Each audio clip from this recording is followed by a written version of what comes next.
This week for my tomatoes, instead of cutting a fur down there, fertilizing it and covering it up, I'm doing something that I did very successfully on my raised bed garden, and I'm putting fertilizer in between each tomato plant. Let me show you what I'm doing.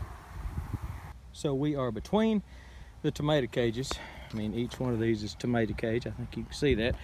I love tomato cages. The only thing, two things bad about them, it's you can't get in there to weed. If they get some weed in there, it's kind of hard to get in there and weed. You can, a little more difficult.